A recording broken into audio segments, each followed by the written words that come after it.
السلام علیکم ورحمۃ اللہ وبرکاتہ۔ الحمد للہ رب العالمین، والصلاة والسلام علی اشرف الانبیاء والمرسلین وعلی آلہ واصحابہ اجمعین، اما بعد۔ محترم و مکرم سامعین، ناظرین و حاضرین کرام، الحمدللہ جامعہ انواریہ کے زیر اہتمام مختلف کتابوں کی آڈیو اور ویڈیو ریکارڈنگ کا سلسلہ جاری ہے۔ تفسیر جلالین جلد دوم کی ریکارڈنگ کا سلسلہ ہم نے شروع کیا تھا۔ الحمدللہ پچھلے درس میں پارے 22 اور سورہ احزاب ہم نے مکمل طور پر ریکارڈ کر دیا تھا۔ آج ہم انشاءاللہ سورہ سبا کا آغاز کر رہے ہیں۔ اللہ تبارک و تعالیٰ سے دعا ہے کہ اللہ تبارک و تعالیٰ ہمارے اس عمل کو اخلاص کے ساتھ جاری رکھنے کی توفیق عطا فرمائے اور اس کے ذریعے سے دین اور دنیا میں کامیابی و کامرانی عطا فرمائے۔ چلیے بسم اللہ الرحمن الرحیم۔ سورۃ السبا مکیۃ الا ویری الذین اوتوا العلم الآیہ۔ سورہ سبا مکیہ ہے سوائے اس آیت کے ویری الذین اوتوا العلم، یہ جو آیت ہے یہ اس میں بعض لوگوں نے کہا ہے کہ آیت مکی نہیں بلکہ مدنی ہے۔ وہی 54 او 55 آیتاً، اس میں یا تو 54 آیتیں ہیں یا پھر 55 آیتیں ہیں۔ بسم اللہ الرحمن الرحیم، اللہ کے نام سے شروع جو بڑا مہربان نہایت رحم کرنے والا ہے۔ الحمدللہ الذی لہ ما فی السماوات و ما فی الارض، تمام تعریفیں اس اللہ تبارک و تعالیٰ کے لیے ہیں کہ اسی کے لیے زمینوں اور آسمانوں میں جو جو مخلوقات ہیں، ان مخلوقات کی بادشاہت، وہ سارے کے سارے مخلوقات سب اسی کی ملکیت میں ہیں، اسی کی تخلیق ہے، اسی کی پیدا کی ہوئی ہے اور سب کے سب اسی کے بندے اور اسی کے غلام ہیں۔ چلیے ابھی الحمد کا لفظ آیا ہے تو اس کے بارے میں بتا رہے ہیں گے۔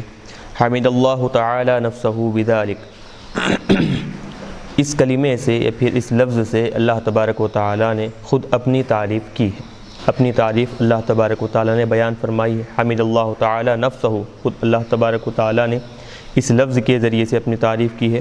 الحمد سے مراد کیا ہے؟ المراد بہ الثناء، اس سے مراد کیا ہے؟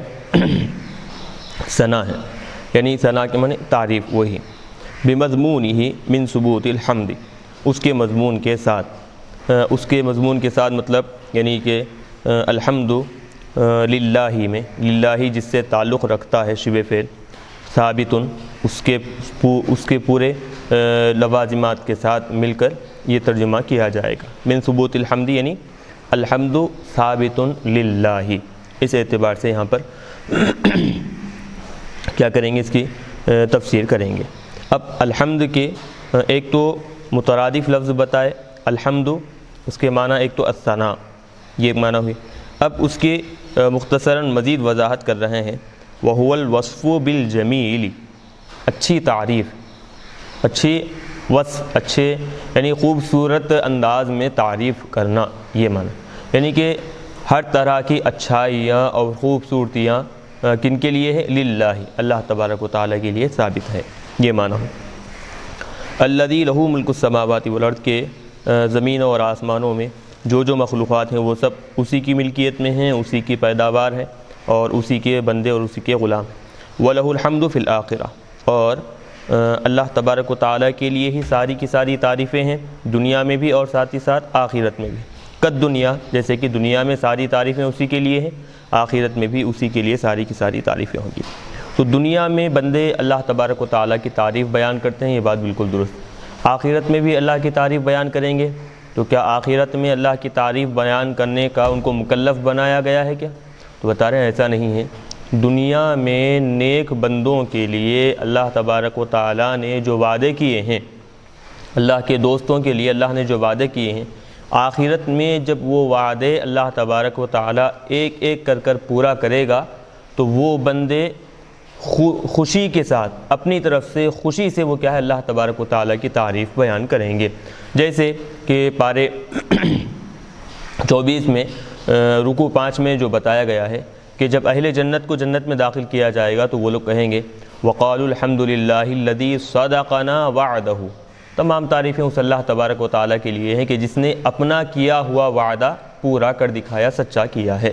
تو آخرت میں اللہ نے ان کو مکلف نہیں بنایا ہے کہ اللہ کی تعریف کریں، لیکن خود سے جب اللہ کے ایک ایک وعدے کو پورا ہوتا ہوا دیکھیں گے کہ تو خود سے کیا کریں گے وہ لوگ، اللہ تبارک و تعالیٰ کی تعریف کریں گے۔ یحمدہ اولیاؤہ اذا دخلوا الجنہ، جب وہ جنت میں داخل ہوں گے تو اللہ تبارک و تعالیٰ کے دوست جو اللہ کے چہیتے ہیں وہ سب کیا کریں گے، اللہ تبارک و تعالیٰ کی تعریف بیان کریں گے۔ وہو الحکیم فی فعلہ، اللہ تبارک و تعالیٰ اپنے کاموں میں حکمت والا ہے، یعنی اس کا کوئی بھی کام حکمت سے خالی نہیں ہے۔ الخبیر بخلقہ، اپنے مخلوق کے سارے کاموں سے اللہ تبارک و تعالیٰ باخبر ہے، ان سب کاموں کو جانتا ہے۔ یعلم ما یلج فی الارض، اللہ تبارک و تعالیٰ جانتا ہے جو یلج فی الارض، زمین میں جو چیز داخل ہوتی ہے، ولج یلج، داخل ہونا۔ جیسے زمین میں داخل ہونے سے مراد ہے، دیکھیں کہ کیا ہے، ایک تو صاحب جلالین بتا رہے ہیں کمائن وغیرہ، پانی، اور اس کے علاوہ کیا کیا چیزیں ہیں کہ مرنے کے بعد مردوں کو زمین میں دفن کیا جاتا ہے، یا پھر نباتات اگانے کے لیے بیج کو زمین کے اندر کیا ہے بویا جاتا ہے، دفن کیا جاتا ہے۔ تو جو چیز زمین میں داخل کی جاتی ہے یا پھر داخل ہوتی ہے، اللہ تبارک و تعالیٰ اس سے واقف ہے، اس کو جانتا ہے۔ وما یخرج منہا، اور پھر زمین سے جو چیز نکلتی ہے، کیسے، کنبات، جیسے کہ نباتات ہے، زمین میں بیج بونے کے بعد وہ درخت کی شکل اختیار کرتے ہیں، تو ان سے بھی اللہ تبارک و تعالیٰ واقف ہے، وغیرہ ہی۔ اس کے علاوہ جیسے کہ پانی ہے، زمین سے نکلتا ہے، چشمے پھوٹتے ہیں، اور پھر مختلف دھاتوں کے کان ہیں، کوئلے کی کان ہو، یا پھر آپ دیکھیں گے کہ سونے اور چاندی کی کان ہو، تو ایسی بہت ساری چیزیں جو زمین سے نکلتی ہیں، اللہ تبارک و تعالیٰ ان سب کو جانتا ہے۔ وما ينزل من السماء، اور آسمان سے جو اترتا ہے، یعنی رزق، بارش وغیرہ، یہ ساری چیزیں اللہ تبارک و تعالیٰ جانتا ہے۔ وما يعرج فيها، اور آسمانوں میں جو چیز اٹھائے جاتے ہیں، جن چیزوں کو آسمانوں میں اٹھایا جاتا ہے، یعنی يصعد فيها من عمل وغیرہ، کیا ہے کہ اعمال بندوں کے جو اللہ تبارک و تعالیٰ کے پاس پہنچائے جاتے ہیں، لے جائے جاتے ہیں، تو اللہ تبارک و تعالیٰ ان سارے اعمال سے، ان سارے کاموں سے کیا ہے، بالکل واقف ہے۔ یہ اٹھانے کو بھی اللہ تبارک و تعالیٰ جانتا ہے۔ وَهُوَ الرَّحِيمُ بِأَوْلِهِ، اور اللہ اولیائِهِ، اللہ تبارک و تعالیٰ اپنے دوستوں پر مہربان ہے، رحم کرنے والا ہے۔ الغفور لہم، اور اپنے دوستوں سے جو لغزشیں، جو خطائیں ہوئی ہیں، اللہ تبارک و تعالیٰ ان کو معاف اور درگزر کرنے والا، ان کی بخشش کرنے والا ہے۔ چلیے اب یہاں سے کافروں کے بارے میں کلام کیا جا رہا ہے۔ وقال الذین کفروا لا تأتینا الساعہ، کافروں میں کا وہ طبقہ جو قیامت کے قائم ہونے کا انکار کرتا تھا، وہ اس طبقے نے کہا، وقال الذین کفروا، کافروں نے کہا، لا تأتینا الساعہ، قیامت ہرگز ہمارے پاس نہیں آئے گی، یعنی قیامت قائم ہونے والی نہیں ہے۔ قل لہم، اے حبیب صلی اللہ علیہ وسلم آپ ان سے کہہ دیجئے، بلا، کیوں نہیں، وربی، میرے رب کی، میرے پروردگار کی قسم، لتأتینکم، وہ قیامت تمہارے پاس ضرور آئے گی۔ لتأتینکم، دیکھیں یہاں پر ایک تو لام تاکید کے لیے لائے، اور دوسری چیز یہ کہ نون برائے تاکید ثقیلہ، نون تاکید ثقیلہ جو ہے برائے تاکید لے کر آئے ہیں، تو وہ قیامت تمہارے پاس ضرور آئے گی۔ یہاں تک بات ہوگی۔ ابھی عالم الغیب جو لفظ آیا ہے تو اس کے بارے میں بتا رہے ہیں کہ اس کو 3 طریقوں سے پڑھ سکتے ہیں آپ۔ پہلی چیز تو یہ عالم الغیبی پڑھیں گے، غیب کا جو جاننے والا ہے، تو عالم الغیبی زیر سے اگر پڑھیں گے تو ربی موصوف کی یہ کیا ہے، صفت بن جائے گی۔ تو میرا پروردگار جو غائب پوشیدہ چیزوں کو جاننے والا ہے، اس کی طرف سے وہ قیامت ضرور آئے گی۔ تو عالم الغیبی، لام کے میم کے زیر کے ساتھ پڑھیں تو ربی، بالجری صفتن، جر سے اگر یعنی زیر سے پڑھیں گے تو کیا ہے، کس کی صفت، ربی، جو کہ قسم ہے، تو اس کی یہ صفت بنے گی۔ اور رفع سے بھی اس کو پڑھا گیا ہے، عالم الغیبی، رفع سے اگر پڑھیں گے تو اسی صورت میں کیا ہے، مبتدا محذوف کی یہ خبر ہوگی، یعنی ہوا عالم الغیب، میرے پروردگار کی قسم جو کیا ہے، عالم الغیب ہے، غائب کی باتوں کو جاننے والا ہے۔ والرفع خبر مبتدا، مبتدا محذوف کی کیا ہے، یہ خبر ہو جائے گی۔ ہوگی بات، یہ 2 چیزیں۔ اور ایک تیسری چیز بتا رہے ہیں، وہ فی قراءۃ، اور ایک تیسری قراءت میں علام الغیبی بھی پڑھا گیا ہے۔ عالم الغیبی عالم الغیبی، تیسری قرات میں علام الغیبی بھی پڑھا گیا ہے۔ تو بہرحال مبالغہ کا صیغہ ہوگا علام، تو معنی کیا ہوں گے وہی۔ تو اب یہ عالم الغیب یہ جو صفت یہاں پر لائے ہیں وجہ کیا ہے؟ تو یہ بتانے کے لیے کہ قیامت کا آنا کوئی ظاہر باتوں میں سے نہیں ہے بلکہ غائب کے باتوں میں سے ہے، اور غائب کی باتوں میں سے بھی سب سے چھپی ہوئی جو باتیں ہیں، سب سے پوشیدہ، سب سے غیب میں جو باتیں رکھی گئی ہیں ان باتوں میں سے قیامت ہے، جس کا علم اللہ تبارک و تعالیٰ کے علاوہ کسی اور کو نہیں ہے۔ تو بتا رہے ہیں کہ اس کے پاس سے قیامت ضرور تمہارے پاس آئے گی۔ لا يعذب عنہ مثقال ذرۃ فی السماوات ولا فی الارض، اس سے کوئی بھی چیز ذرا برابر بھی، مثقال ذرۃ ذرا برابر بھی کوئی بھی چیز اس سے غائب نہیں ہے، فی السماوات ولا فی الارض، نہ زمینوں میں نہ آسمانوں میں۔ تو مطلب کیا ہے؟ پہلے خلاصہ دیکھ لیں، زمین میں کوئی ذرا برابر چیز بھی اس کے علم سے پوشیدہ نہیں ہے، آسمان میں ذرا برابر بھی چیز اس کے علم سے غائب نہیں ہے، ڈھکی چھپی نہیں ہے۔ مطلب ساری چیزوں کا علم، چھوٹی سے چھوٹی چیز ہو، بڑی سے بڑی چیز ہو، سب چیزوں کا علم اور اس کے کام اور کرتوتیں اللہ تبارک و تعالیٰ ان سے واقف ہے۔ لا يعزب بتا رہے ہیں لا یغیب عنہ، اس کو نصرہ اور ضربہ دو طرح سے پڑھا گیا ہے، عذب یعذب اور عذب یعذب، دو طرح اس کو پڑھا گیا ہے۔ تو معنی وہی ہوں گے کہ اصل معنی ہے عذب یعذب کے غائب ہونا، دور ہو جانا۔ تو مطلب کوئی بھی چیز اللہ تبارک و تعالیٰ کے علم سے غائب نہیں ہے۔ مثقال ذرۃ ذرا برابر بھی چیز، یعنی اب اس کی تفسیر بتا رہے ہیں اصغر نملۃ، چونٹی سے بھی جو چونٹی ہوا کرتی ہے اس سے بھی چھوٹی چیز اگر زمین اور آسمان میں ہے اس کے بارے میں بھی اللہ تبارک و تعالیٰ کو علم ہے، اللہ کے علم سے وہ چیز بھی پوشیدہ اور غائب نہیں ہے۔ ولا اصغر من ذلك ولا اکبر الا فی کتاب مبین، آگے بتا رہے ہیں کہ اس سے بھی چھوٹی چیز اور اس سے بھی بڑی چیز، یعنی سب سے چھوٹی چیز ہو یا پھر سب سے بڑی چیز ہو، کوئی بھی چیز نہیں ہے مگر ان سب کا تذکرہ الا فی کتاب مبین، لوح محفوظ میں، یعنی کتاب مبین یعنی ایسی کتاب کے جس میں ہر چیز واضح ہے، وضاحت کے ساتھ موجود ہے، هو اللوح المحفوظ، لوح محفوظ میں وہ ساری چیزیں، یعنی چھوٹی سی چھوٹی چیز کا تذکرہ بھی لوح محفوظ میں ہے اور بڑی سی بڑی چیز کا تذکرہ بھی لوح محفوظ میں، یعنی ہر چیز کا تذکرہ اللہ تبارک و تعالیٰ نے اس میں رکھا ہے۔ چلیے، لیجزی الذین آمنوا وعملوا الصالحات، تاکہ اس میں فیہا ای فی الساعۃ، تاکہ قیامت میں اللہ تبارک و تعالیٰ جو لوگ ایمان لائے ہیں اور اعمال صالحہ کیے ہیں ان کو بدلہ دے، ان کو اچھا بدلہ دے۔ اولئک لہم مغفرۃ ورزق کریم، وہی وہ لوگ ہیں کہ ان کے لیے اللہ تبارک و تعالیٰ کی طرف سے بخشش ہے اور اچھا رزق ہے، حسن، اچھا عمدہ رزق ہے، اور وہ اچھا اور عمدہ رزق کیا ہے؟ وہ فی الجنت، جنت میں مختلف قسم کے جو انعامات ہوں گے تو وہ ان انعامات اور پھر نعمتوں کی طرف کیا ہے؟ اشارہ ہے۔ ایک تو بخشش ہوگی ایمان اور اعمال صالحہ کرنے والوں کے لیے، اور دوسری چیز اللہ کی طرف سے ان پر الگ الگ انداز میں الگ الگ طریقوں کے انعامات ہوں گے۔ اب بتا رہے ہیں یہ لیجزیہ کا تعلق کس سے ہے؟ تو بتائے کہ لتأتینکم سے اس کا تعلق ہے، یعنی قیامت تمہارے پاس آئے گی۔ کیوں؟ لیجزی الذین آمنوا، تاکہ اللہ تبارک و تعالیٰ کیا کرے؟ جو ایمان لائے ہیں اور اعمال صالحہ کیے ہیں ان کو اللہ تبارک و تعالیٰ بدلہ دے۔ یہ تو لیجزیہ کا تعلق لتأتینکم سے جوڑ دیں گے۔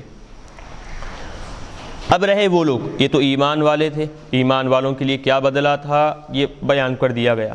اب ایمان والوں کے مقابلے میں جو کافر لوگ ہیں ان کے بارے میں بتا رہے ہیں، والذین سعوا فی آیاتنا، اور اب رہے وہ لوگ جو فی آیاتنا ہماری نشانیوں کے بارے میں، یعنی نشانیوں کے بارے میں مطلب ابطال آیاتنا، ہماری نشانیوں کو باطل کرنے، نشانیوں کو رد کرنے، نشانیوں کو ختم کرنے، یعنی قرآن پاک کو ختم کرنے کے لیے جو لوگ کوشش کیے، قرآن پاک کے احکامات کو ختم کرنے، یعنی ان کا وجود ختم کرنے، ان کو نیست و نابود کرنے کے لیے نعوذ باللہ جو کوشش کیے، تو معاجزین، یعنی عاجز کرنے والے، جو یہ سمجھتے تھے کہ معاجزین وہ ہم کو عاجز کرنے والے نہیں ہیں۔ وفی قرات ہنا، اور ایک قرات میں یہاں پر کیا ہے؟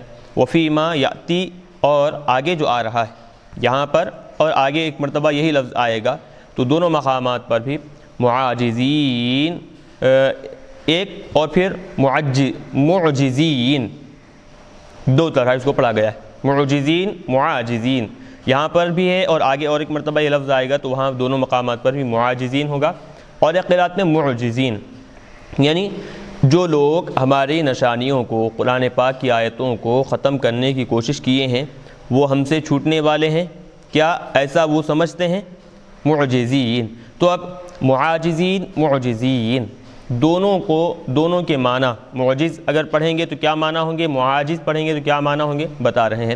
معجز کے معنی بتا رہے ہیں، مقدرین عجزنا، وہ یہ سمجھتے ہیں، وہ ہم کو عاجز سمجھ رہے ہیں، وہ ہم کو عاجز سمجھ رہے ہیں کہ ہم ان کو پکڑیں گے نہیں، ہم ان کو سزا جزا نہیں دے سکتے، ہمارے پاس اتنی طاقت نہیں ہے۔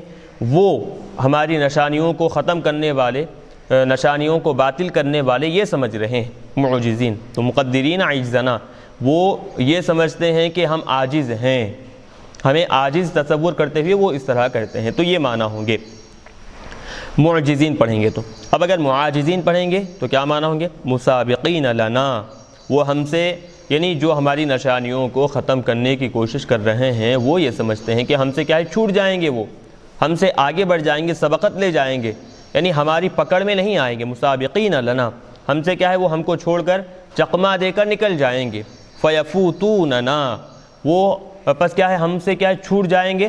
لظنہم، ان کے یہ گمان کرنے کی وجہ سے، کیا گمان تھا کافروں کا، اللہ بعث ولا عقابہ، کہ مرنے کے بعد دوبارہ اٹھائے جانا نہیں ہے، حساب و کتاب نہیں ہے، جزا اور سزا نہیں ہے۔ کافر تو یہ سمجھتے تھے، تو یہ سمجھ کر دنیا میں وہ کیا کرتے، ہماری ساری کی ساری نشانیوں کا انکار کرتے۔ تو بتا رہے ہیں جو اس طرح کا کام کر رہے ہیں وہ ہم سے چھوٹنے والے نہیں ہیں۔ اولئک لہم، وہی وہ لوگ ہیں کہ ان کے لیے کیا ہے، عذاب من رجز، رجز کے معنی بھی عذاب ہے اور عذاب کے معنی میں بھی عذاب ہے، تو دونوں کے معنی جب ایک ہے تو بتا رہے ہیں کہ تھوڑا سا فرق دونوں کے درمیان ظاہر کر رہے ہیں، وہ یہ رجزن، یہ کیا ہے، عذاب کی ایک خاص قسم کی نوعیت ہے، یعنی عذاب تو عمومی طور پر ہے، لیکن عذاب بھی جیسے جہنم کے بارے میں بتایا گیا کہ ساری کی ساری جہنم میں عذاب ایک جیسا نہیں ہوگا، بلکہ بعض مقامات پر عذاب تھوڑا سا ہلکا ہوگا، بعض مقامات پر بہت زیادہ شدت والا عذاب ہوگا، بعض مقامات پر اور ایسا عذاب ہوگا زبان سے اس کو بیان نہیں کیا جا سکتا۔ تو مختلف مقامات کے اعتبار سے جہنم میں عذاب بھی کیا ہے، مختلف رکھا گیا ہے۔ تو یہاں کیا ہے، رجز، رجز جو عذابوں میں سب سے سخت، سب سے برا عذاب ہے، اس کا عذاب کیا ہے، ان کو دیا جائے گا۔ یہ جو کافر ہیں جو ہماری نشانیوں کو ختم کرنے کی کوشش کیا کرتے تھے، تو عذابوں میں جو سب سے برا عذاب ہے، سیئ العذاب، عذابوں میں سب سے برا جو عذاب ہے وہ عذاب کیا ہے، ان کافروں کو دیا جائے گا۔ اور کیسا ہوگا وہ، علیم، تکلیف دینے والا عذاب ہوگا۔ چلیے اب یہ علیم، مؤلم وہی تکلیف دینے والا، تو مؤلم ترجمہ کر کر بتا رہے ہیں کہ علیم صفت مشبہ کا صیغہ اسم فاعل کے معنی میں ہے یہاں پر۔ چلیے اب ترکیب اس کی بتا رہے ہیں، لفظ علیم کی ترکیب بتا رہے ہیں کہ بالجر والرفع، اس کو دو طرح سے پڑھا گیا ہے، ایک تو جر کے ساتھ اور دوسرے رفع کے ساتھ۔ اب بات ہے کہ جر سے پڑھیں گے تو کس سے اس کا تعلق جوڑیں گے، اور پھر رفع سے پڑھیں گے تو کس سے اس کا تعلق جوڑیں گے، تو اس کو کیا کر رہے ہیں، لف و نشر مرتب کے ساتھ بیان فرما رہے ہیں۔ لف و نشر مرتب آپ دیگر اس سے پہلے کے دروس میں بھی ہم نے بیان کیا ہے کہ جیسے تذکرہ پہلے گزرا ہے، اسی تذکرے کے اعتبار سے، اسی تذکرے کے تسلسل کو جاری رکھتے ہوئے اس کی مثالیں یا پھر اس کی گفتگو کو برقرار رکھنا۔ تو پہلے دیکھیں بالجر والرفع، پہلے جر اس کے بعد رفع، تو اس ترتیب سے پہلے جر اور پھر رفع ہوا، پھر اس کے بعد ذکر کر رہے ہیں رجز پہلے، اس کے بعد پھر عذاب، تو رجزن حالت جری میں ہے اور پھر عذاب حالت رفعی میں ہے۔ تو اب لف و نشر مرتب کے ساتھ بتا رہے ہیں کہ جر سے اگر پڑھیں گے تو یہ رجزن کی صفت بن جائے گا، علیمن من رجزن علیمن، جر سے اگر پڑھیں گے تو یہ کیا ہے، رجزن کی صفت بنے گا، اور اگر رفع سے پڑھیں گے عذابن جو حالت رفعی میں ہے اس کی یہ صفت بن جائے گا۔ تو لف و نشر مرتب کے ساتھ کیا ہے، اس کو یہاں پر بیان فرمائے۔ چلیے وَيَرَى الَّذِينَ أُوتُوا الْعِلْمَ الَّذِي، ہاں اب یہ وَيَرَى تاکہ اہل علم جان لیں، یعنی اہل علم سے کون اہل علم مراد ہیں، تو اہل کتاب میں کے جو ایمان والے ہیں، مؤمنو اہل الکتاب، اہل کتاب میں کے جو ایمان والے ہیں، جو ایمان لائے ہیں، جیسے کہ عبداللہ بن سلام ہیں اور آپ کے جو ساتھی ہیں، وہ لوگ جو ایمان لائے ہیں وہ لوگ جان لیں، دیکھ لیں، الذی انزل الیک من ربک الحق، کہ جو کتاب آپ کے رب کی طرف سے آپ پر اتاری گئی ہے وہ کتاب بالکل حق ہے، اس میں کسی قسم کا شک اور شبہ نہیں ہے۔ اہل علم، اہل کتاب میں کے جو مومن ہیں، ایمان والے ہیں، وہ لوگ جان لیں کہ آپ پر جو کتاب اتاری گئی ہے وہ کتاب بالکل حق ہے، سچی ہے۔ وَيَهْدِي إِلَىٰ صِرَاطٍ عَزِيزِ الْحَمِيدِ، اور وہ کتاب کیا کرتی ہے؟ اس راستے کی طرف رہنمائی کرتی ہے جو کہ عزت والا ہے، اور اس راستے کی کیا ہے؟ تعریف کی گئی ہے، یعنی عزت والے راستے کی طرف وہ کتاب رہنمائی کرتی ہے، اور ایسا راستہ جس راستے کی تعریف کی گئی ہے، جو محمود ہے، اچھا پسندیدہ راستہ ہے، اس راستے کی طرف وہ کتاب کیا ہے؟ رہنمائی کرتی ہے۔ چلیے، اِلیٰ صراط، صراط یعنی بتا رہے ہیں کہ طریق کے معنی میں ہے اللہ ہی۔ ہاں اب یہ اللہ ہی دیکھیں، یاد رکھیں کہ چونکہ الحمیدی کے بعد لفظ اللہ ہی آیا ہے تو الحمیدی سے اس کا تعلق نہیں جوڑیں گے، بلکہ اس کا تعلق کس سے جوڑیں گے؟ اوپر، الذی انزل الیک من ربک الحق، تو آپ کے رب کی طرف سے جو قرآن اتارا گیا ہے، تو آپ کے رب کی طرف سے، تو آپ کے رب سے مراد اللہ تبارک و تعالیٰ کی طرف سے جو قرآن اتارا گیا ہے، وہ قرآن بالکل حق ہے، سچا ہے۔ یہ کوئی اب پھر ذی العزت المحمودتی، یہ جو تعلق ہے یہ اس کا کس سے جوڑیں گے تعلق؟ یہ صراط العزیزی سے اس کا تعلق جوڑیں گے، یعنی ایسا راستہ جو کہ عزت والا ہے اور پھر پسندیدہ راستہ ہے، اس راستے کی طرف وہ کتاب رہنمائی کرتی۔ چلیے، وقال الذین کفروا، اور پھر بتا رہے ہیں کہ کافروں نے کہا، ای قال بعضهم علی جہت التعجب لبعض، کافروں میں سے بعض کافروں نے تعجب کا اظہار کرتے ہوئے کہا، بعض اپنے یعنی کافر ایک دوسرے سے تعجب کا اظہار کرتے ہوئے کہنے لگے، هل ندلکم علی رجل، کیا ہم تم کو دلالت نہ کریں، کیا ہم تم کو ایک آدمی کے بارے میں نہ بتائیں؟ هل ندلکم علی رجل هو محمد، وہ آدمی کون ہے؟ حضور پاک علیہ الصلوۃ والسلام۔ تو کیا ہم ایک ایسے آدمی کے بارے میں نہ بتائیں جو آدمی تم کو خبر دیتا ہے، ینبئکم، جو تم کو بتاتا ہے، جو آدمی جو انسان کے کیا ہے تم کو خبر دیتے ہیں، یخبرکم، کیا خبر دیتے ہیں وہ تم کو؟ کہ انکم اذا مزقتم، کہ بے شک تم سب کے سب جب تم کیا ہو جاؤ، مزق یمزق، تمزیق کے اصل معنی آتے ہیں کہ ٹکڑے ٹکڑے ہو جانا۔ تو انسان جب زمین میں دفن کیا جاتا ہے تو اس کا جسم جو مٹی میں مل جاتا ہے، تو اکثریت کے اعتبار سے تو یہاں پر وہ بتا رہے ہیں کہ مزق تم، جب تم کیا ہے پورے کے پورے مر جاؤ، ٹکڑے ٹکڑے ہو جاؤ، ختم ہو جاؤ، زمین بوس ہو جاؤ، زمین میں دفن کر دیے جاؤ، مزق تم کل ممزق۔ اب یہ کل ممزق دیکھیں، مفعول مطلق برائے تاکید یہاں پر ذکر کیا گیا ہے۔ تو اب یہ کلہ ہے نا، تو کلہ کیا مفعول مطلق بن سکتا ہے کیا؟ تو بتا رہے ہیں ایسا نہیں ہے، بس اوقات مفعول مطلق کے بہت سارے طریقے ہیں، ان میں سے ایک طریقہ یہ بھی ہے کہ مضاف الیہ بنا کر مفعول مطلق کو لایا جاتا ہے۔ تو کل ممزقین یہاں پر ہے، اس میں مصدر ہے بمعنی تمزیق، خود صاحب جلال بتا رہے ہیں کہ کل ممزق یہاں تمزیق کے معنی میں، یعنی تم کو پورا ختم کر دیا جائے گا، ٹکڑے ٹکڑے کاٹ دیے، یعنی ٹکڑے ٹکڑے تمہارے بنا دیے جائیں گے، یعنی زمین میں دفن کر دیے جائیں گے۔ کہ تو جب تمہاری ایسی حالت ہوگی، انکم لفی خلق جدید، تم کو کیا ہے دوبارہ پیدا کیا جائے گا، تمہاری دوبارہ تخلیق ہوگی، وہ ایسا کہتے ہیں۔ کیا ہم تم کو ایسے آدمی کے بارے میں نہ بتائیں جو تم کو ایسی باتیں بتاتے ہیں کہ جب تم پورے ختم ہو جاؤ، تمہارا وجود ختم ہو جائے، تو پھر دوبارہ تم کو زندہ کیا جائے گا۔ افترا علی اللہ کذبا، تو اب وہ کافر یہ بھی کہنے لگے کہ کیا انہوں نے اللہ تبارک و تعالیٰ پر اس معاملے میں جھوٹی باتیں گھڑی ہیں، ام بہ جنتن، یا پھر نعوذ باللہ ان کو پاگل پن لاحق ہوا ہے، جنون لاحق ہوا ہے، کہ جس کی وجہ سے وہ اس طرح کا خیال کر رہے ہیں۔ تو کافر ایک تو یہ کہ حضور کے پاک علیہ الصلوۃ والسلام کا باتوں کا مذاق اڑائے، اور دوسری یہ باتیں کہنے لگے کہ حضور اللہ پر حضور جھوٹی باتیں کر رہے ہیں، اور تیسری بات یہ کہ نعوذ باللہ کافر حضور کو کہنے لگے کہ مجنون ہے، جو جنون پاگل پن لاحق ہوا ہے، نعوذ باللہ اس طرح کی باتیں کرنے لگے۔ چلیے، ابھی افطرا کا جو لفظ آیا ہے تو اس کے بارے میں بتا رہے ہیں کہ افطرا بفتح الحمزتی، یہ حمزے کے زبر کے ساتھ پڑھا گیا ہے، تو وہ حمزہ کون سا ہے؟ وہ حمزہ استفہام ہے، افطرا۔ واستغنی بہا عن حمزۃ الوصل، تو اس سے پہلے ایک حمزہ وصل بھی تھا، اصل میں کیا تھا؟ افطرا تھا.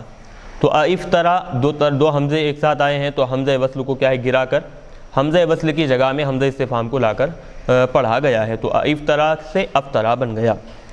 تو کیا وہ یعنی محمد عربی صلی اللہ علیہ وسلم اللہ تبارک و تعالیٰ پر اس معاملے میں جھوٹی باتیں کرتے ہیں، یا پھر ان کو نعوذ باللہ کیا ہے کہ جنون پاگل پن لاحق ہوا ہے، جس کی وجہ سے اس طرح کے خیالات وہ کر رہے ہیں، اس طرح کی خیالی باتیں لوگوں کے سامنے بیان کر رہے ہیں. یہ ساری باتیں کفار مکہ حضور پاک علیہ الصلوۃ والسلام کے بارے میں کہیں.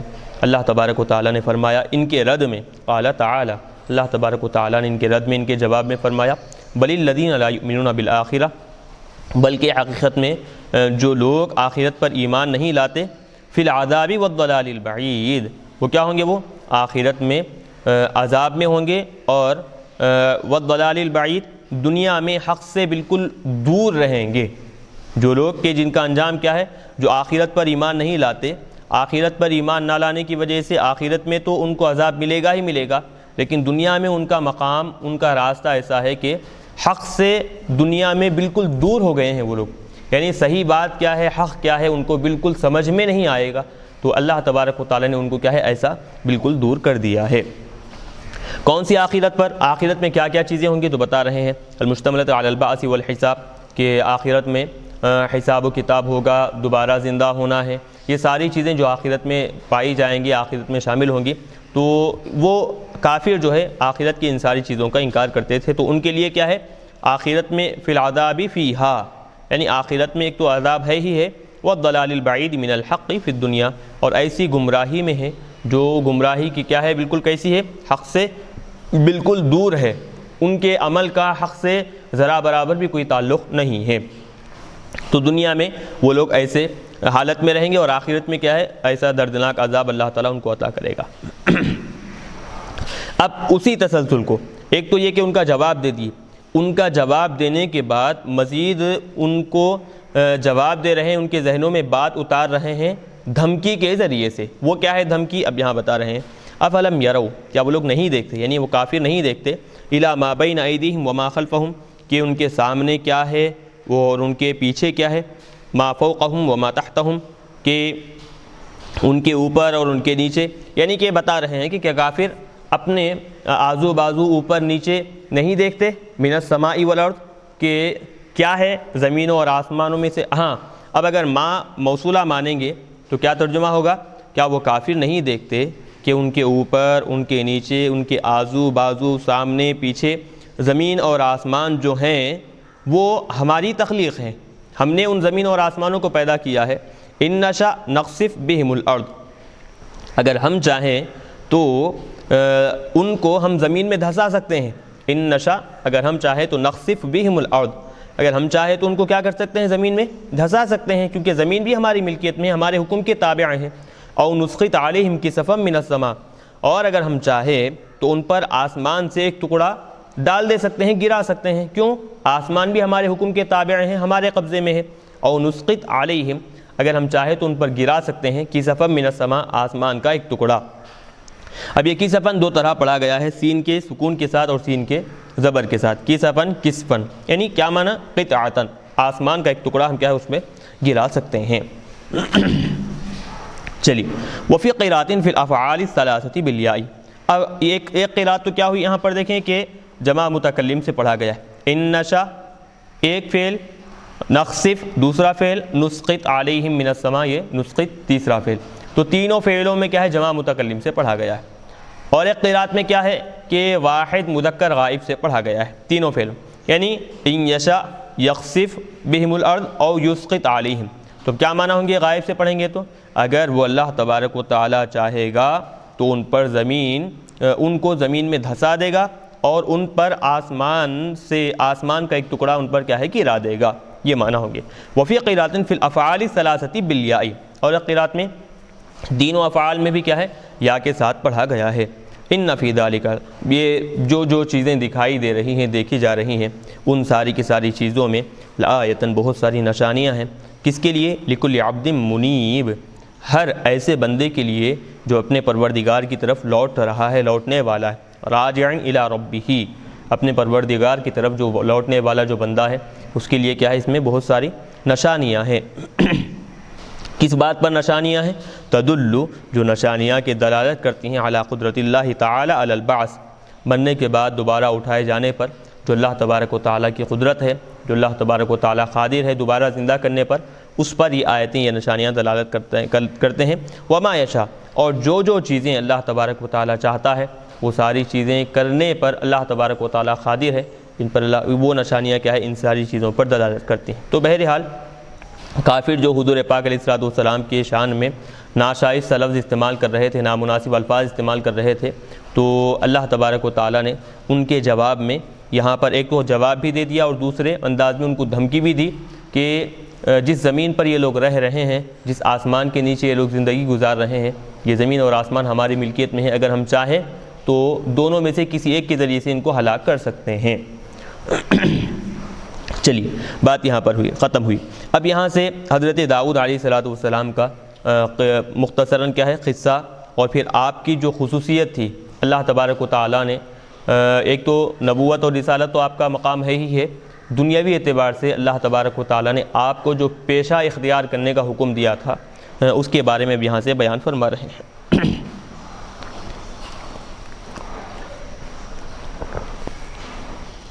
چلیے، وَلَقَدْ آتَيْنَا دَاوُودَ مِنَّا فَضْلًا، اور تحقیق کہ ہم نے ہماری طرف سے حضرت داؤد علیہ السلام کو بڑا فضل عطا فرمایا ہے۔ فضل سے مراد کیا ہے؟ نبوت ہے اور کتاب وغیرہ۔ نبوت تو آپ کو عطا کی گئی، اور کتاب جو زبور ہے وہ کیا ہے، اللہ تبارک و تعالیٰ نے آپ کو عطا فرمائی۔ وَقُلْنَا، پھر اس کے بعد ہم نے کہا یا جبال اوبی معہ والطیر، اور ہم نے کہا کہ کس سے کہا، یعنی دیگر مخلوقات سے ہم نے کہا۔ کیسے، کن کن سے یہاں پر بتا رہے ہیں کہ ایک تو پہاڑ ہے، پہاڑوں سے ہم نے کہا، اور پھر پرندوں سے ہم نے کہا۔ کیا کہا؟ اوبی، اوبا، آبا یا ابو کے اصل معنی آتے ہیں لوٹنا، اوبا یؤوبو تویب کے معنی آتے ہیں جب باب تفعیل میں لے کر جائیں گے تو لوٹانا۔ تو رجعی معہ، تو صاحب جلالین بتا رہے ہیں کہ دہراتے رہو ان کے ساتھ، یعنی حضرت داؤد علیہ السلام کے ساتھ بالتسبیح، تسبیح اور تحلیل، اللہ تبارک و تعالیٰ کے ذکر کو کیا ہے بار بار دہراتے رہو، بار بار ان کے ساتھ تسبیح کرتے رہو۔ والطیر، ایک تو پہاڑوں کو ہم نے حکم دیا، اور پھر والطیر، اور ساتھ ہی ساتھ کن کو حکم دیا؟ پرندوں کو بھی ہم نے حکم دیا۔ اب یہ جو والطیر جو حالت نصبی میں ہے تو اس کی ترکیب کیا ہے، کیوں حالت نصبی میں ہے بتا رہے ہیں۔ اس کی دو وجہ ہو سکتی ہے۔ پہلی وجہ تو یہ کہ یا جبالو، ایک تو اب یاد رکھیں کہ منادہ جو مفرد ہوا کرتا ہے، منادہ جو مفرد ہوا کرتا ہے تو وہ منادہ مفرد جو ہے محلاً منصوب ہوتا ہے، کیونکہ ادعو فعل کا مفعول مطلق ہے تو محلاً وہ منصوب ہوا کرتا ہے، تو منادہ مفرد ہے اور پھر کیا ہے محلاً منصوب ہوا کرتا ہے، اگرچہ کہ وہ لفظاً کیا ہے مرفوع ہو، جیسے کہ یا جبالو، لفظی اعتبار سے جبالو کیا ہے مرفوع ہے ضرور، لیکن وہ محلاً کیا ہے ادعو فعل کا مفعول ہونے کی وجہ سے وہ منصوب ہوگا محلاً۔ تو جبالو جو محلاً منصوب ہے اس پر عطف کرتے ہوئے الطیر، والطیرہ جو ہے واو عاطفہ اور الطیرہ کیا ہے نصب سے پڑھا گیا ہے، تو عطف کس پر ہے اس کا؟ جبالو کا جو محل ہے ادعو فعل محذوف کا، اس پر اس کا عطف ہے، تو بالنسب عطفاً علی محل الجبال، جبال کا جو محل ہے جو محلاً منصوب ہے اس پر عطف کرتے ہوئے نصب کے ساتھ اس کو پڑھا گیا ہے۔ یہ ایک بات ہوئی، اور ایک یا نہیں تو اس کو مفعول معہ بھی آپ بنا سکتے ہیں۔ مفعول معہ میں کیا ہوتا ہے؟ واو معیت کا ہوتا ہے، اس کے بعد جو ہے جو اسم ہے وہ مفعول بن جائے گا۔ تو یہ بھی یعنی کہ ہم نے پہاڑوں کو حکم دیا کہ حضرت داؤد علیہ السلام کے ساتھ ذکر کریں، تسبیح کریں، اور ساتھ ہی ساتھ پرندوں کو بھی حکم دیا کہ آپ پرندے کیا ہیں ان کے ساتھ تسبیح و تحلیل کریں۔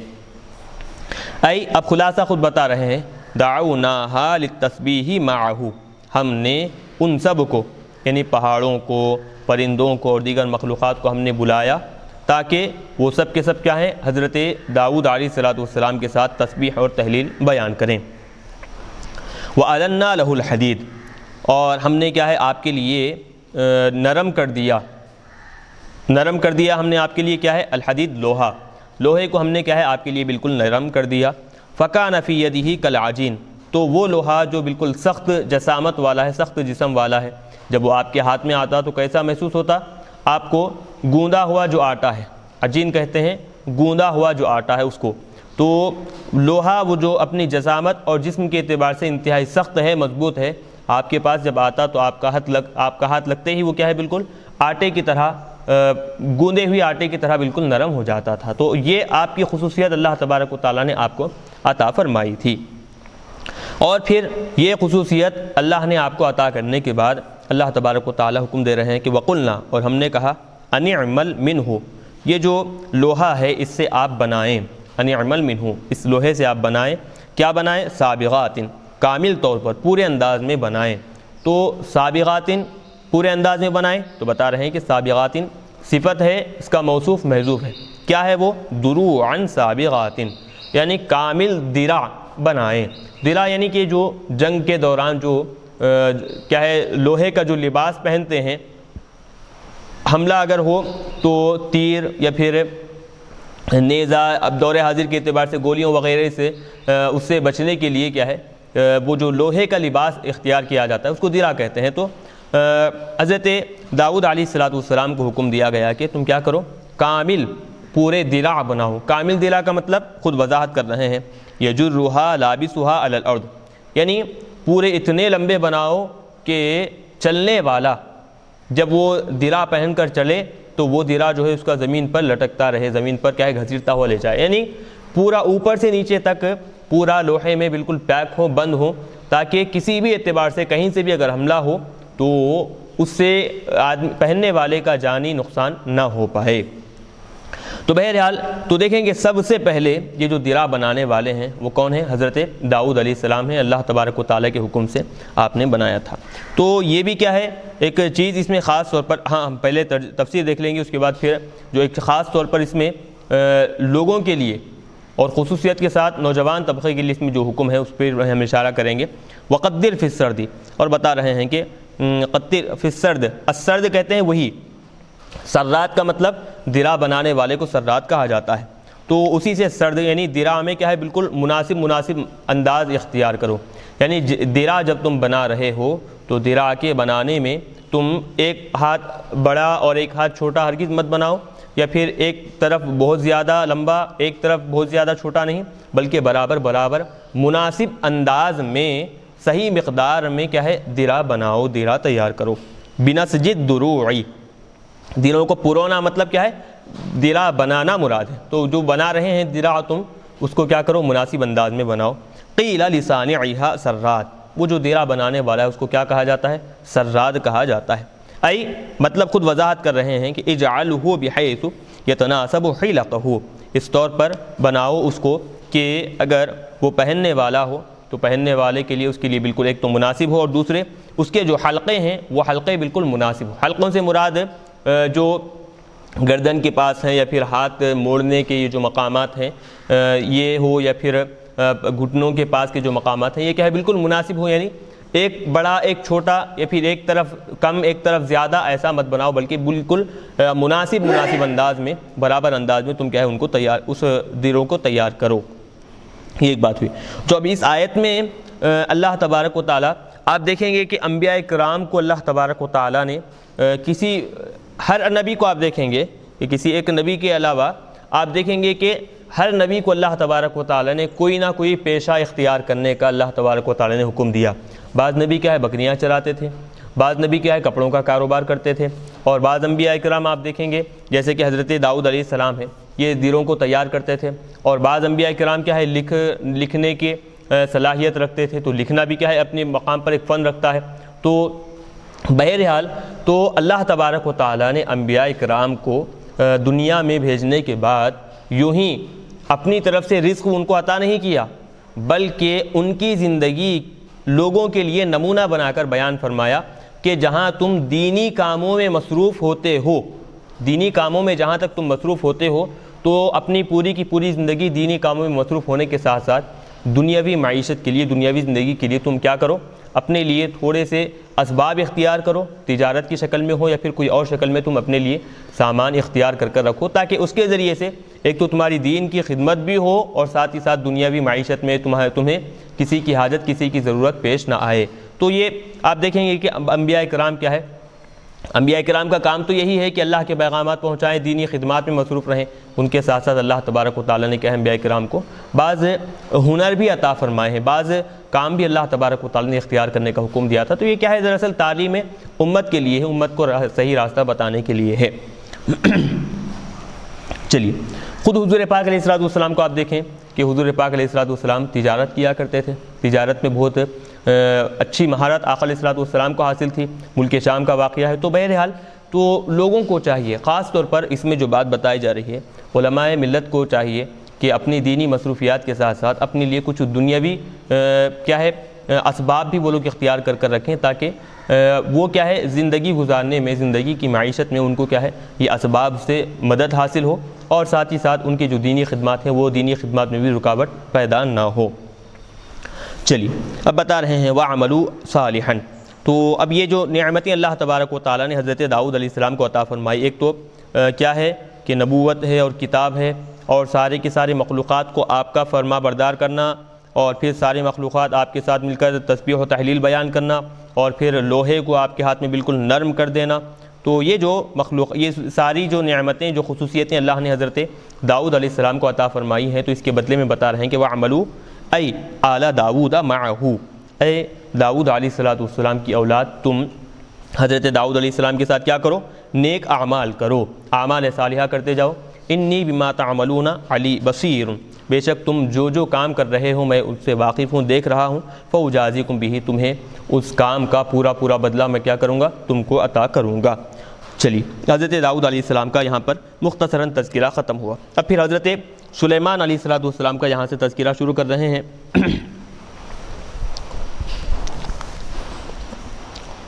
ولی سلیمان الریحہ، تو اب یہ واو کے بعد بتا رہے ہیں کہ سخرنا فعل یہاں پر محذوف ہے، تو مطلب کیا ہوگا، ہم نے حضرت سلیمان علیہ السلام کے لیے ہوا کو مسخر کر دیا، ہوا کو ہم نے کیا ہے ان کے زیر فرمان کر دیا، ان کے لیے ہم نے مسخر کر دیا۔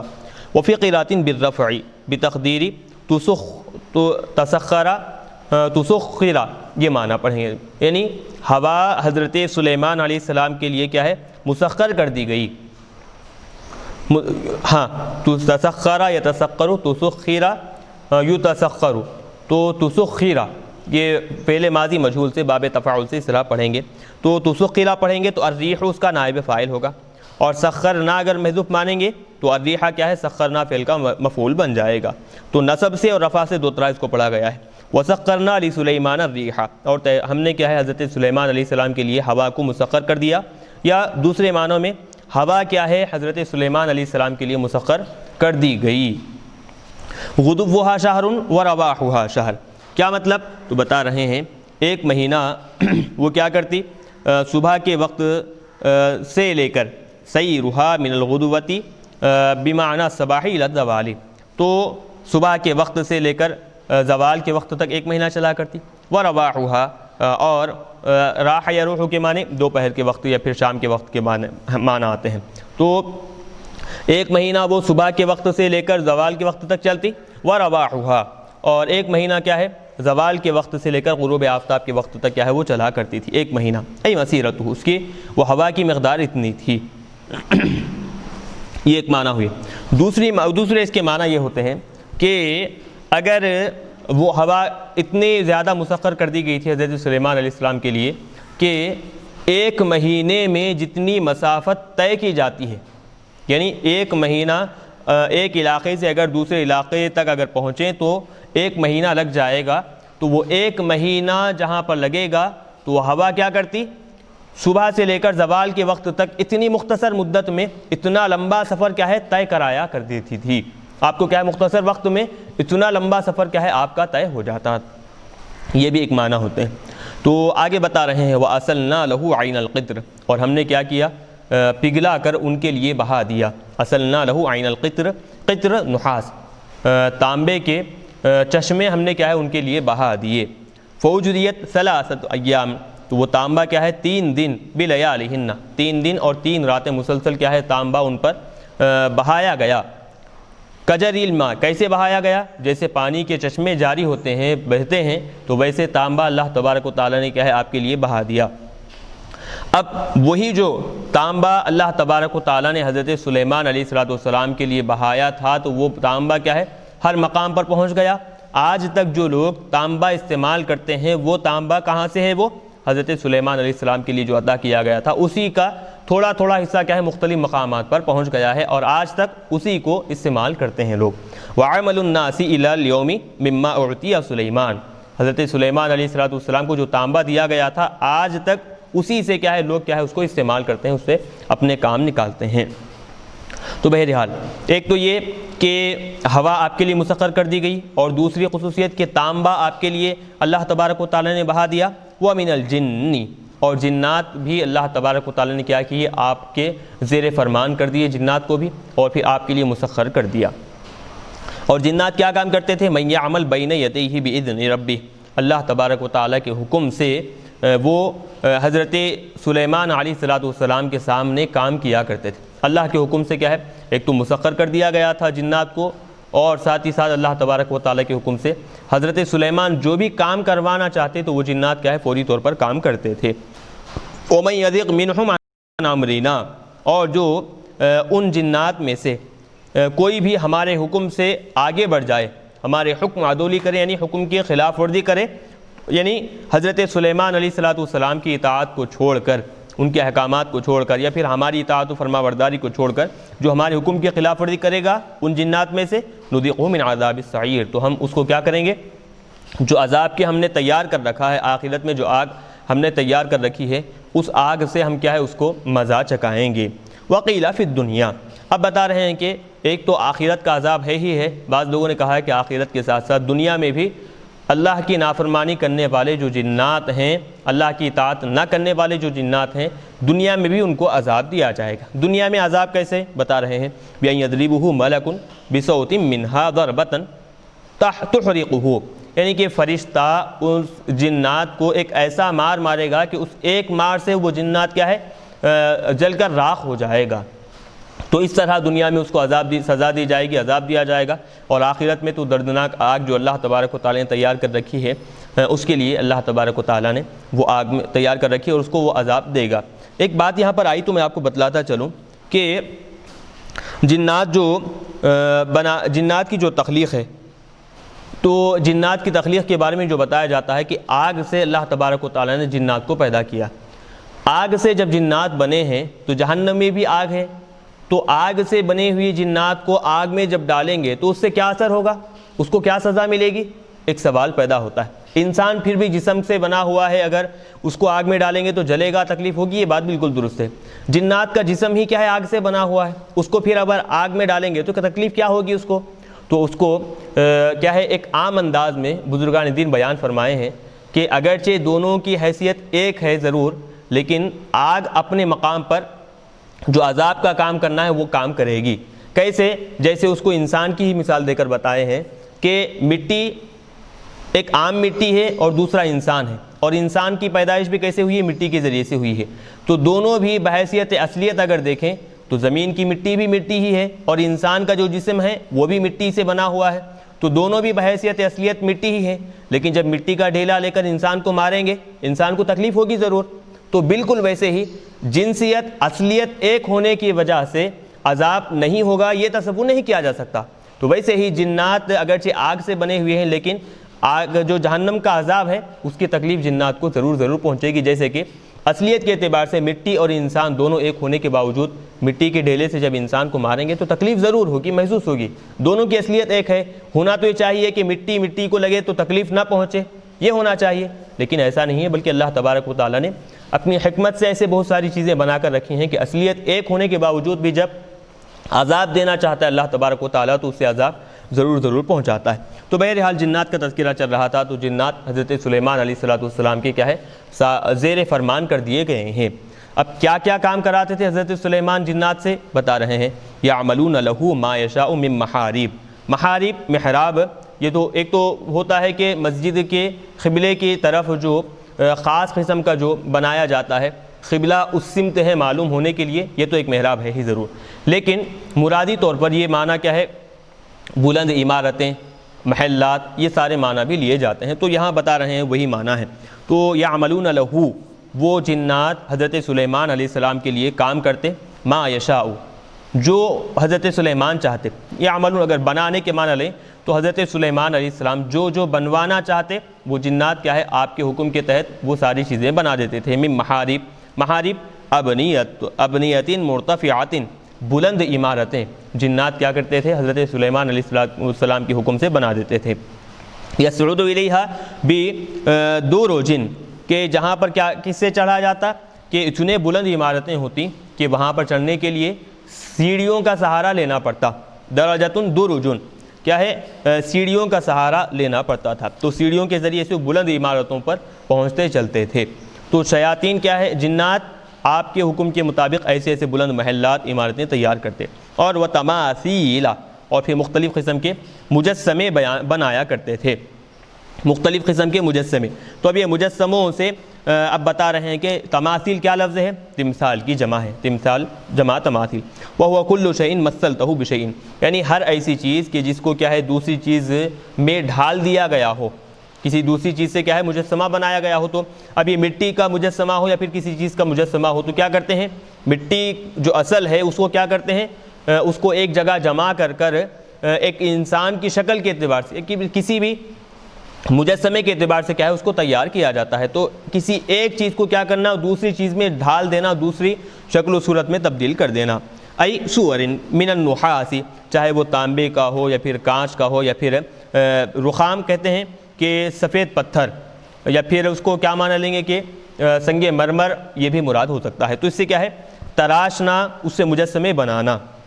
تو سوال پیدا ہوتا ہے کہ مجسمے بنانا شریعت مطہرہ میں، شریعت محمدیہ میں تو کیا ہے مجسمے بنانے کی اجازت نہیں ہے، گنجائش نہیں ہے، حرام قرار دیا گیا ہے. تو پھر یہاں پر مجسموں کا تذکرہ ہے تو اس کے بارے میں بتا رہے ہیں. وَلَمْ تَكُنْ اتِّخَاذُ الصُّوَرِ حَرَامًا فِي شَرِيعَتِهِ. یہاں پر ایک بات یاد رکھیں کہ حضرت سلیمان علیہ السلام کی شریعت میں مجسموں کو بنانا، پتلے بنانا آپ کی شریعت میں حرام قرار نہیں دیا گیا تھا. امت محمدیہ میں یہ کیا ہے چیز حرام قرار دے دی گئی. چلیے ایک تو یہ، اور دوسری وہ جنات کیا کیا کرتے آپ کے لیے، ایک تو بلند عمارتیں تیار کرتے اور تمثال یعنی مجسمے بناتے، اور وجفان کالجواب، اور جفان یعنی کہ یہ یوں سمجھیں کہ کیا کہیں گے اس کو راستے کے بازوں میں جو پانی کے جو بڑے بڑے حوض بنائے جاتے ہیں تو وہ مراد ہے. جفنتن جفان بڑے بڑے حوض، کالجواب کیسے جابیتن کی طرح. جابیتن مطلب یعنی یوں سمجھیں کہ آج بھی گاؤں کے بعض علاقوں میں آپ دیکھیں گے کہ راستے کے اطراف میں ایک بڑا حوض بنا دیا جاتا ہے اور اس میں ہمیشہ پانی رہتا ہے. تو آنے جانے والے لوگوں کے لیے یا پھر جو بھی جانور وہاں پر آتے ہیں تو ان کے لیے کیا ہے آسانی ہو، پانی پینے کے لیے ان کو دستیاب ہو، اس اعتبار سے وہاں پر بناتے ہیں. تو ایسے جنات کے ذریعے سے لوگوں کے لیے یا پھر دیگر کاموں کے لیے بڑے بڑے حوض بنا دیے گئے تھے. وجفان کالجواب یجتمع علی، اتنے بڑے پیالے تھے، اتنے بڑے حوض تھے، یعنی کہ یوں سمجھیں کہ برتن بھی اگر ہم مراد لیں گے تو برتن کیسے ہوتے، ایک بڑے بڑے حوض کی طرح برتن تھے، تھالیاں بڑے بڑے. تو یجتمع علی الجفنۃ الف رجل یاکلون منها. ہاں اب دیکھیں اب یہ بات جو اصل سمجھانا چاہتے ہیں وہ یہ کہ ایک بڑا تھالا کیسا ہوتا، ایک بڑا تھالا کہ ایک بڑے حوض کی طرح ہوتا. تو اس کی مقدار اس کی بتا رہے ہیں اس کی حیثیت کتنا بڑا تھا کہ ایک تھالے پر کم سے کم کیا ہے 1000 آدمی بیٹھ کر کھانا کھایا کر سکتے تھے آرام سے. تو اتنا بڑا تھالا وہ جنات جو ہے حضرت سلیمان علیہ السلام کے حکم سے تیار کیے تھے. جفنا القدح الکبیر بتا رہے ہیں کہ بڑا پیالہ، بڑا برتن، بڑی رکابی، یہ معنی ہوں. وخدور الراسیات، اور پھر کیسے بڑی بڑی ہانڈیاں، راسیات جو کہ بالکل کیا ہے ثابت ہیں. کیسے ثابت ہیں؟ لہا قوائم، ان کے کیا ہے بالکل ایک پائے بھی ہیں، ان ہانڈیوں کے پائے بھی ہیں. لا تتحرک علی ان اماکنہا، کہ وہ کیا ہے اپنے مقامات سے ہلتے نہیں ہیں. وہ بڑی بڑی جو ہانڈیاں ہیں بالکل ایسی رکی ہوئی ہیں، ثابت ہیں اپنے پایوں کی وجہ سے کہ وہ کسی بھی اعتبار سے کسی بھی صورت میں وہ ہلتی نہیں ہیں، حرکت میں نہیں آتی ہیں. تتخذ من الجبال بالیمن، کیا یہ ہانڈیاں کہاں رکھی جاتی تھیں؟ یمن کے جو بڑے بڑے پہاڑ ہیں ان پہاڑوں پر. جیسے اب اس کو آسان سمجھنے کے لیے آپ یوں سمجھیں کہ آج ہم اگر چولہا لگاتے ہیں تو 3 پتھر رکھتے ہیں وہ ان 3 پتھروں پر ہانڈی ہو یا پھر بگونا ہو یا پھر کوئی بھی چیز ہو اس پر رکھتے ہیں 3 پتھروں پر. تو وہ اتنی بڑی ہانڈی حضرت سلیمان علیہ السلام تیار کروائے تھے. پتھر تو دور کی بات، بڑے بڑے جو پہاڑ ہیں ان پہاڑوں کے اوپر وہ ہانڈی رکھی جاتی تھی، تو ان پہاڑوں کو پتھر کی طرح استعمال کیا جاتا تھا. اتنی بڑی بڑی ہانڈیاں حضرت سلیمان علیہ السلام کیا ہے تیار کیے تھے. اب اتنے بڑے پہاڑ، ایک تو پہاڑ ہی اونچائی کے اعتبار سے بڑھے اور پھر اس پر ہانڈیاں اور بڑی بڑی اونچی، تو بتاتے ہیں کہ اس میں اگر چڑھنا ہوتا یصعد الیہا بالسلالم، سیڑھیوں کے ذریعے سے اس پر چڑھا جاتا تھا. اتنے بڑے بڑے پہاڑ اور پھر ہانڈیاں اس پر پکائی جاتی تھی. تو بہرحال مطلب یہ کہ حضرت سلیمان علیہ السلام کو چونکہ اللہ تبارک و تعالیٰ نے دنیا میں بہت ساری چیزیں آپ کے لیے آپ کے زیر فرمان کر دی تھیں. جنات ہیں، ہوائیں ہیں، جانور ہیں، چرند پرندے ہیں، بہت سارے آپ کے زیر فرمان کر دی تھیں.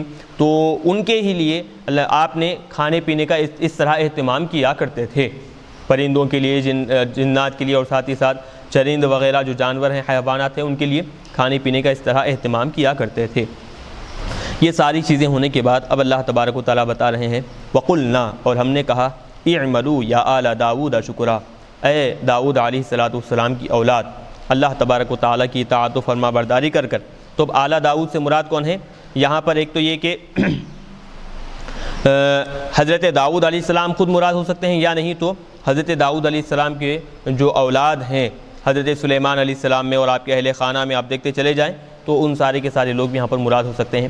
تو اے آل داؤد، تم اللہ کی اطاعت و فرما برداری کر اللہ کی کیا کر، اللہ کا شکر بجا لاؤ، شکراً لہو، اس کی اطاعت کرو اللہ کا شکر بجا لاتے ہوئے.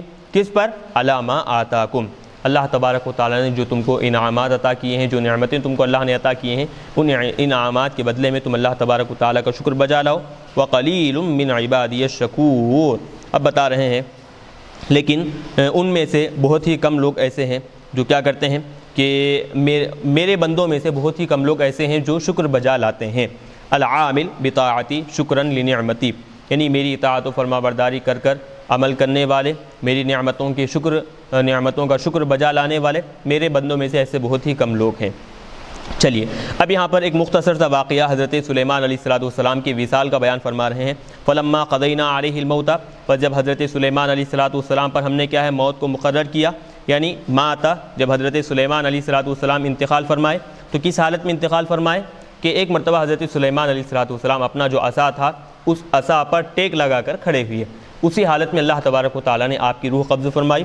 ومکث قائما علی عصاہ، اور اسی حالت میں آپ حولا میتا، 1 سال آپ ویسے ہی کیا ہے رکے رہے. والجن تعمل تلک الاعمال الشاقہ علی عادتها، جنات جو ہے وہ یہ سمجھ رہے تھے کہ حضرت سلیمان علیہ السلام ہماری نگرانی کر رہے ہیں، تو 1 سال تک وہی جو ان کے مشقت والے کام ہیں، جو سخت جو کام حضرت سلیمان علیہ السلام جنات سے لے رہے تھے، تو 1 سال تک وہ ویسے ہی کام کرتے رہے. لا تشعر بموتہ، جنات کو شعور بھی نہیں ہوا، معلوم نہیں ہوا کہ حضرت سلیمان علیہ السلام وصال کر گئے ہیں، انتقال ہو گیا ہے. کب تک؟ حتی اکلتہ الارض عصاہ، یہاں تک کہ الارض کہتے ہیں دیمک کو، دیمک آپ کے عصا کو نیچے سے جب کھانے لگی تو عصا نیچے سے جب کھاتے گئے تو عصا کیا ہے ٹوٹ کر گرا. پھر اس کے بعد حضرت سلیمان علیہ السلام فخر میتا، آپ بھی کیا ہے زمین پر گر پڑے. تو اس کے بعد محسوس ہوا کہ حضرت سلیمان علیہ السلام وصال کر گئے ہیں.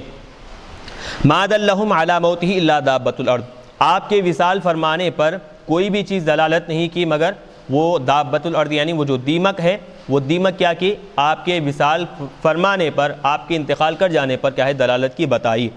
ابھی الارض بتا رہے ہیں مصدر اردیت الخشبۃ، ہاں اب یہ استعمال کیا جاتا ہے اردت الخشبۃ، لکڑی کھالی گئی دیمک کی طرف سے. بالبناء للمفعول، مجہول پڑھیں گے تو اس طرح ترجمہ اردت الخشبۃ، یعنی لکڑی دیمک کی طرف سے کیا ہے کھالی گئی. یا پھر اکلتہ الارض، اس کے ایک معنی معروف سے پڑھیں گے تو دیمک نے اس لکڑی کو کھا لیا. یہ دونوں طرح بھی استعمال ہوتا ہے اس کا. تو بہرحال تو وہ جو دیمک آپ کے عصا کو کھا رہی تھی، وہ عصا کے کھانے کی وجہ سے جنات کو پھر دیگر مخلوقات کو معلوم ہوا کہ حضرت سلیمان علیہ السلام وصال کر گئے ہیں. تأکل من ساعتہ، وہ کیا کر رہی تھی، وہ دیمک آہستہ آہستہ آپ کے عصا کو کیا ہے کھا رہی تھی.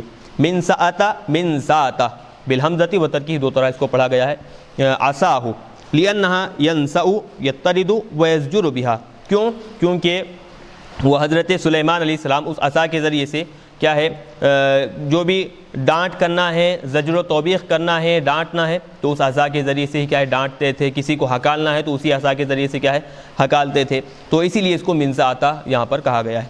فلما خر میتا، پس جب حضرت سلیمان علیہ السلام زمین پر گر پڑے، زمین پر گر گئے، تبینت الجن انکشف لہم، تو جنات کو یہ بات معلوم ہو گئی، جنات کو یہ بات سمجھ میں آ گئی کہ انہم، کہ وہ جنات لو کانوا یعلمون الغیب، کاش ان کو غیب کی باتوں کا علم ہوتا، غیب کی باتیں جانتے ہوتے۔ غیب کی باتوں میں سے کیا ہے؟ منہ ما غاب عنہم من موت سلیمان، حضرت سلیمان علیہ السلام کے وصال پانے کا جو علم ہے اگر ان کو ہوتا، ما لبثوا فی العذاب المہین، یہ جو سخت مشقت والا کام ہے عمارتیں تیار کرنا، یہ کام کیا ہے؟ یہ کام کرنے میں وہ لوگ رکے نہیں رہتے، فوری طور پر اس کام سے وہ لوگ چھٹکارا حاصل کر لیتے۔ العمل الشاق لہم لظنہم حیاتہ خلاف ظنہم، کیوں وہ جنات حضرت سلیمان علیہ السلام کو کیا سمجھ رہے تھے؟ آپ زندہ ہیں، باحیات ہیں، ہماری نگرانی کر رہے ہیں، جنات یہ سمجھ رہے تھے۔ خلاف ظنہم، ان کے گمان کے برخلاف کیا ہوا کہ حضرت سلیمان علیہ السلام پہلے ہی وصال فرما چکے تھے۔ وعلم کونہ سنۃ، اب سوال پیدا ہوتا ہے کہ ایک سال پہلے آپ کا وصال ہوا تھا، یہ کیسے معلوم ہوا؟ تو بتا رہے ہیں بحساب ما اکلتہ الارض، دیمک جو آپ کے عصا کو کھانا شروع کی تو اس کے حساب سے اندازہ لگایا گیا کہ کم سے کم آپ کا وصال ایک سال پہلے ہوا تھا، من العصا بعد موتہ یوما ولیلۃ، مثلا مثال کے طور پر۔ تو بہرحال وہی بتا رہے ہیں کہ دیمک جو لکڑی کو آپ کے عصا کو کھا رہی تھی تو اس سے اندازہ لگایا گیا کہ قریب ایک سال پہلے آپ کا وصال ہوا تھا، تو اس اندازے سے بیان کیا گیا ہے۔ تو بہرحال اب یہاں پر دیکھیں حضرت سلیمان علیہ السلام کا واقعہ یہاں پر اب مکمل ہوا۔ انشاءاللہ ہم یہاں سے پھر اب ملک سبا کا واقعہ پھر تفصیل سے شروع ہو رہا ہے، اور اس کے اندر جو مختلف وضاحتیں ہیں انشاءاللہ ہم آئندہ درس میں رکھیں گے۔ اب ہم یہاں پر درس کا اختتام کرتے ہیں۔ جی، کہ انبیاء علیہ السلام کے جو استعمال کی جانے والی جو چیزیں ہیں، جیسا کہ قرآن مجید میں جو ہے وہ تبوک کا جو ذکر آیا ہے کہ حضرت موسیٰ علیہ السلام حضرت ہارون علیہ السلام کے ایک صندوق میں یعنی آپ کی استعمال کی ہوئی چیزوں کا ذکر کیا گیا ہے، اور پھر اس کا لوگ نہایت ادب اور احترام بھی جو ہے کرتے ہیں، اور آج بھی جو ہے کرتے ہیں۔ آج جیسا پیارے نبی صلی اللہ علیہ وآلہ وسلم کا منہ مبارک ہے، آپ کا جھپے مبارک ہے، آپ کی نالین مبارک ہے، اور آپ کے دندان مبارکہ ہیں، ایسی بہت سی وہ چیزیں جو انبیاء علیہ السلام کی جو استعمال کی ہوئی چیزیں ہیں، وہ آج تک لوگ اس کی جو ہے زیارت کرتے ہیں اصول برکت کے لیے، فائز حاصل کرنے کے لیے، اور انشاءاللہ قیامت تک لوگ جو ہے اس کی زیارت مبارکہ کرتے رہیں گے۔ تو اس میں میرا ایک سوال یہ ہے کہ پیارے نبی صلی اللہ علیہ وآلہ وسلم اور حضرت موسیٰ علیہ السلام اور حضرت ہارون علیہ السلام کی استعمال کی ہوئی تمام چیزیں آج تک محفوظ ہیں، اور امت مسلمہ اس کی زیارت کر رہی ہے اور قیامت تک کرتی رہے گی۔ تو یہاں پر حضرت سیدنا سلیمان علیہ السلام جو ہے، آپ کا جو استعمال کیا ہوا عصا ہے اس کو دیمک کھا لی، اور پھر وہ دیمک کھانے کے بعد جو ہے آپ زمین پر تشریف لائے، یعنی اس سے اندازہ یہ ہو گیا کہ آپ دنیا سے پردہ فرما چکے ہیں، آپ کا وصال ہو گیا ہے۔ تو کیا یہ ظاہر کرنے کے لیے انبیاء علیہ السلام کی عصا کو وہ دیمک کھائی؟ ورنہ عام طور پہ ہوتا یہ ہے کہ انبیاء علیہ السلام کی استعمال کی جانے والی تمام چیزیں وہ آج تک محفوظ ہیں اور لوگ اس کی زیارت کرتے ہیں۔ تو یہ جو حضرت سلیمان علیہ السلام کا جو استعمال کیا ہوا جو عصا ہے، جس کو دیمک کھانے کی وجہ سے آپ زمین پر تشریف لائے اور آپ کا وصال مبارک ہو گیا، تو کیا اس میں یہ حکمت ہے کہ وہ لوگوں سے جو مشقت والا اور تکلیف والا جو حضرت سلیمان علیہ السلام جو بہت بڑا جو کام لے رہے تھے، وزن پتھریں وغیرہ، جو مسجد اقصیٰ کی جو تعمیر ہوئی، تعمیر کے سلسلے میں جنات سے جو ہے کام لیا گیا تھا، تو اگر ظاہر نہ ہوتا، اگر ظاہر ہو جاتا کہ آپ کا وصال ہو چکا ہے تو پھر وہ کام روک دیتے۔ تو اللہ کے منشے میں یہ تھا کہ وہ کام پورا مکمل ہوا، اور یہاں پر وہ دیمک لکڑی جو ہے کھا چکی، آہستہ آہستہ کھاتے کھاتے وہ پوری کھا گئی، اور پھر آپ زمین پر تشریف لائے، لوگوں پر ظاہر ہو گیا کہ آپ وصال فرما گئے۔ تو اس حکمت کے تحت وہ لکڑی دیمک کھائی ہے، یا پھر انبیاء علیہ السلام کے استعمال کی ہوئی چیزوں کو دیمک کھا بھی جاتی ہے اور وہ چیزیں جو ہے فنا بھی ہو جاتی ہیں؟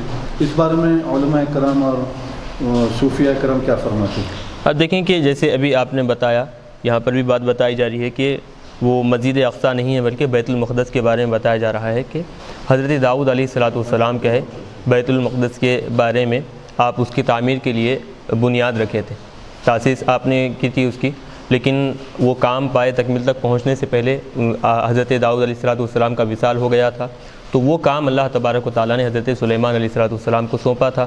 تو اگر آپ کا بھی وصال وقت سے پہلے ہو جاتا تو وہ کام ادھورا اور نامکمل رہتا، تو اس اعتبار سے اللہ تبارک و تعالیٰ نے آپ کو کیا ہے وہ جو عصا تھا آپ کا، اس عصا پر 1 سال پہلے قریب آپ کا وصال ہوا، پھر اس کے بعد تاکہ جنات کام اپنا جاری رکھیں، کام ادھورا نہ رہے، اور پھر آپ کا وصال کا جو مقررہ وقت ہے وہ وقت بھی پورا پائے تکمیل تک پہنچے اور اسی وقت میں آپ کا وصال ہو۔ تو دونوں چیزوں کے پیش نظر یہاں پر اللہ تبارک و تعالیٰ نے یہ حکمت اختیار کی۔ پھر اس کے بعد جب کام پورا پائے تکمیل تک پہنچ گیا، مکمل ہوا، تو اس کے بعد اللہ تبارک و تعالیٰ نے اس کے ذریعے سے یعنی یہ دیمک کے ذریعے سے اس حقیقت کو ظاہر فرمایا۔ تو یہ تو بات بالکل ایک حکمت یہ تھی۔ دوسری یہ کہ بزرگان اولیاء انبیاء کرام کے جو آثار ہیں، ان کے جو نشانیاں ہیں وہ باقی رکھنا، یقیناً اللہ تبارک و تعالیٰ ان کے بہت ساری چیزوں کو باقی رکھا ہے۔ آپ دیکھیں گے کہ انبیاء کرام کے کئی ایسے واقعات ہیں اور کئی ایسے آثار ہیں دنیا میں الحمدللہ دیکھنے میں آتے ہیں، موجود ہیں، لیکن یہاں حکمت کچھ اور تھی، مقصد کچھ اور ظاہر کرنا تھا، تو وہاں پر اللہ تبارک و تعالیٰ نے یہ ایک چیز وہ چیز ظاہر کرنے کے لیے یہ حکمت اللہ تبارک و تعالیٰ نے یہاں پر اختیار فرمائی۔ یہاں ایک چیز ذہن میں اچھی طرح رکھیں، جو بھی انبیاء کرام کے آثار ہوں یا پھر معجزات ہوں، اللہ تبارک و تعالیٰ کے زیر فرمان ہوا کرتے ہیں۔ اللہ اگر ان کو ثابت رکھنا چاہتا ہے تو دنیا میں موجود ہوتے ہیں، اگر اللہ تبارک و تعالیٰ ان کا وجود دنیا سے اٹھا لینا چاہتا ہے تو وہ کہے ختم ہو جاتے ہیں۔ تو جتنے بھی آثار دنیا میں موجود ہیں اللہ تبارک و تعالیٰ نے ان کو رکھا ہے، علامت نشانیاں جو بھی بزرگان دین انبیاء کرام کی ہیں، اللہ کی حکمت ہے کہ وہ وہیں پر رہیں، اسی لیے رکھا گیا ہے۔ اور جن کو اللہ تبارک و تعالیٰ ختم کرنا چاہتا ہے، جیسے کہ یہاں پر حضرت سلیمان علیہ السلام کا عصا ہے، ممکن ہے اللہ تبارک و تعالیٰ نے ارادہ یہ کیا کہ اس کا وجود دنیا میں نہ ہو، اس کو اٹھا لے، تو لہذا اس طرح کا عمل ظاہر کیا گیا۔ اور ایک چیز حاشیے میں بتا رہے ہیں مختلف باتیں کہ عصا سے مراد بعض دراصل یہ ہے کہ درخت تھا، دراصل وہ ایک درخت تھا، آپ کیا ہے اس سے ٹیک لگا کر نماز ادا کیا کرتے تھے، اس کے سہارے آپ کھڑے ہو کر نماز ادا کیا کرتے تھے، تو حالت نماز میں اللہ تبارک و تعالیٰ نے آپ کی روح کیا ہے قبض کر لی تھی، تو وہ لوگ یہ سمجھے کہ نماز پڑھ رہے ہیں ابھی، تو لہٰذا اپنا کام جاری رکھے۔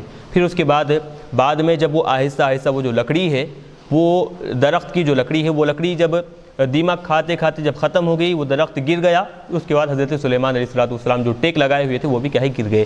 تو اب درخت اگر ہم لیں گے تو ایسی صورت میں یہ اعتراض ہی نہیں ہو سکے گا، عصا لیں گے تو پھر بھی اعتراض ہو سکتا ہے، درخت اگر لیں گے تو اعتراض نہیں ہو سکتا کہ کوئی بھی درخت ہو سکتا ہے، ممکن ہے، تو ٹیک لگا کر پڑھے تھے تو اس درخت کی ایک خصوصیت تھی، تو اس اعتبار سے اگر لیں گے تو یہ اعتراض بھی نہیں ہو سکے گا۔ بہرحال جو باتیں ہیں وضاحت کے ساتھ ہم نے بیان کی، امید ہے آپ لوگوں کو بات سمجھ میں آئی ہوگی۔ وصلی اللہ تعالی وسلم علی خیر خلقہ محمد وآلہ واصحابہ اجمعین برحمتک یا ارحم الراحمین والحمد للہ رب العالمین۔